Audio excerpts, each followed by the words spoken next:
Hey y'all, welcome back to the channel. So in today's video, we're picking up where we left off with the CJ3B. We're doing shock towers, and I took the whole front clip back off the Jeep.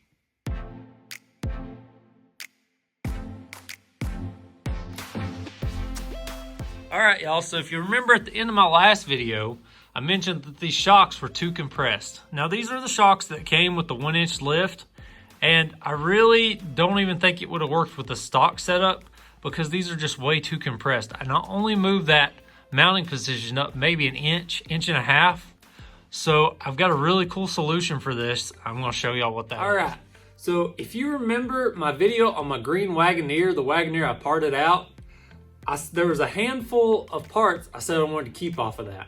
One of those was these shock towers. And these are really cool because you get that extra height, that extra travel, but it also has the bump stop built right into it. Now, the only modification I'm gonna have to make, it's not really even a modification, is the way I welded on my shock mounts on my new skid plates, my U-bolt skid plates. That's gonna have to go parallel to the frame just like this is, which is not a big deal. I think it's gonna open up more room for my knuckle, keep my knuckle from running into it. It's gonna give me the height I need, and all the bolt holes in this bracket line up perfect with the width of my frame rail. So no modification needed to this, and just a little bit needed to my U-bolt skid plates. All right, so I went ahead and mocked this one up, just put it in place, make sure everything was gonna work. Looks like it's gonna work great. So I'm gonna go ahead and pull this one back off. I've got the other one outside, gonna hit with the wire wheel, get cleaned up, painted, and ready to bolt onto here. Also, I do have to take off these factory shock mounts. Not too big of a deal, just cutting 2 rivets and knocking them off. And if I ever wanted to reverse this, it's not that big of a deal because I'll still have my holes, my bracket will be intact, and I could just go back to a standard ride suspension if I wanted to.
All right, I got them shock towers out there. They're all cleaned up, painted, and I'm just letting them dry out in the sun. So while they're drying, I'm gonna work on getting these original shock mounts off of each side. Now these are riveted, and there's a little weld right here too we're gonna have to cut. Usually with these rivets, I make 2 cuts with the cutoff wheel, then take a air hammer or chisel, knock the head off, and then punch it out. I'm gonna try drilling these out just to see if it's easier, and if it doesn't work, we'll just do it the old way.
All right, so I think that is about the easiest I've ever got those rivets off before. These were super easy because it was easy to get the drill to. But even these right here, where I had to come in at an angle and drill into the heads of them, it just knocked them off super easy. Now, if you've got a really good air chisel, that's probably gonna be the best way to go. But if you don't, like me, I recommend drilling them out. That's the easiest they've come off yet.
All right, so y'all saw me mark the one hole. I went ahead and put a bolt in there. These are 3/8 coarse thread, 3 inches long. And then I put a nut, a lock washer, and a washer on the back side. I think the 2.5 inch would work if you didn't use the washer, but I wanted to use the washer. So the reason I do it this way is I can get everything set up right where I want it, make sure everything's nice and parallel. Then I'll mark the next one, probably go ahead and pop it in there, then do the last one. Now, you could just mark them all through at one time and go for it. And I mean, that does work most of the time, but this seems to work every time. So this is just how I like to do it. It's typically foolproof. I almost always get good results this way. So I'm gonna go ahead and mark and drill them next two, and we'll have this side mounted up. Alrighty, I want to show y'all what we got so far. So this mounted up really good. I did think about maybe having to sleeve these, but the frame is boxed here. Seems pretty stiff, and they seem to tighten up good, so I don't think I'm gonna do that. But believe it or not, that stupid bottom hole came out right on top of that brake line. So I ended up having to move that brake line over a little bit, but otherwise everything turned out really good. So now, put this shock on here, and we can turn them back the right way now. So this is what we've got so far. We got clearance away from the shock tower from the bump stop here, so that looks good. But down here, we don't have a ton of room down here. I was hoping I was gonna get to reuse this lower mount, and I don't think I'm gonna get to now. I did think about, bringing it up and welding it in this direction. That's gonna put this in too much of a bind though. It's too much of an angle. I would have to angle the shock tower itself, to match that, which isn't out of the question, but I don't really want to go that route right now. So what I'm thinking, this is gonna have to come off, and then I'm gonna do a double shear bracket, here and on the other side. It is gonna put me super close to this U-bolt here though, so I'm gonna have to be really wise with my spacing and how all this works out. But I think this is gonna look pretty good. Okay, so I got this one U-bolt skid plate off. I'm gonna go ahead and try and cut this thing off. Hopefully I can get these off without messing them up, because I might want to use them in the future. And then we'll start figuring out our double shear setup for this lower shock mount.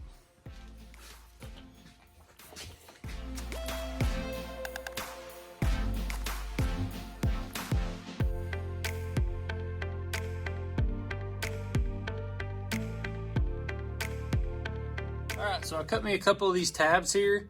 This is 1/4 inch, just cold roll steel.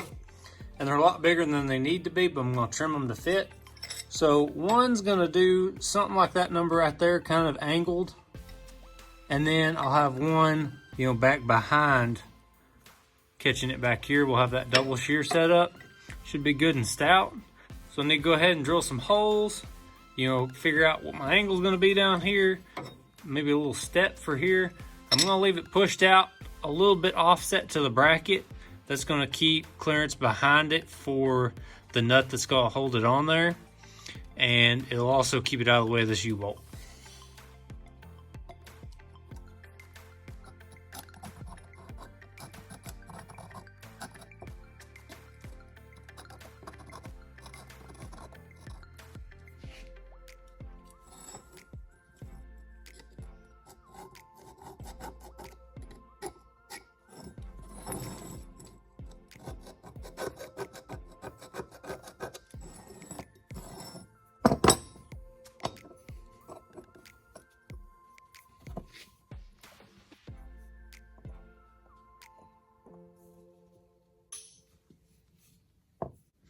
All right, so that's got my brackets nice and roughed out.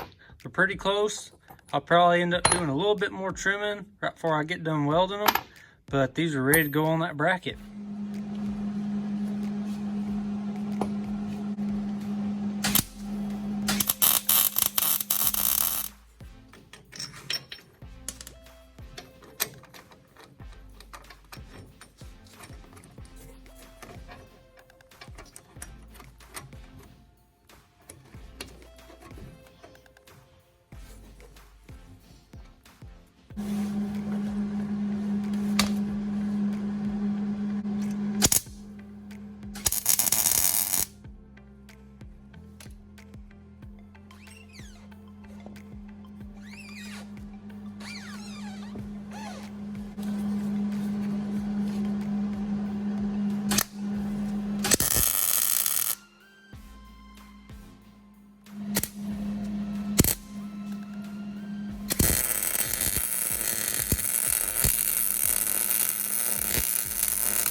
All right, y'all, so I went ahead and finished welding this out, threw a little paint on it, turned out real nice. So I'm gonna go ahead, bolt this thing up, we'll get that shock on, and this side will be done.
Alrighty, y'all, so that's got this side knocked out. And you want to talk about killing two birds with one stone? I think we just took out a whole flock. I mean, I've been pondering for a while, like how I wanted to do these bump stops. And I've had like those, just the stock rubber bump stops in my cart for literally months. And every time I went to buy them, I was just like, I don't know if that's the direction I want to go. And when I saw these on that Wagoneer, and then I had this problem, with the shocks being upside down, hitting the knuckle, and too compressed, everything that come with that, it all just kind of fell together and it turned out great. So they look great and they went on great, and I think they're going to perform even better. So a couple things I wanted to mention is first, you want the travel in your shock to be greater than the travel from your bump stop to your axle. So right now I'm sitting around an inch or so, and I might end up either shimming the bump stop pad down because there's a little bit left in that stud, or might build some really cool like little landing pads on the axle, some little bump stop pads. I think those look pretty cool, but we're just gonna see how it works. It might just be fine the way it is. Obviously, one other modification that this has kind of led to is I'm gonna have to do some fender trimming, which honestly, the fenders have kind of been trimming themselves, rusting away the last 50 years or whatever. So that's not too big of a deal. I think it's still gonna turn out really clean and look good. Now, I just gotta take everything I did here, mirror it over that side of the Jeep, and we'll have my bump stops done, shock towers done, we'll have all this knocked out, and we can move on to the next project. So I appreciate y'all checking out this week's video. I hope you enjoyed it, and I'll see y'all next time.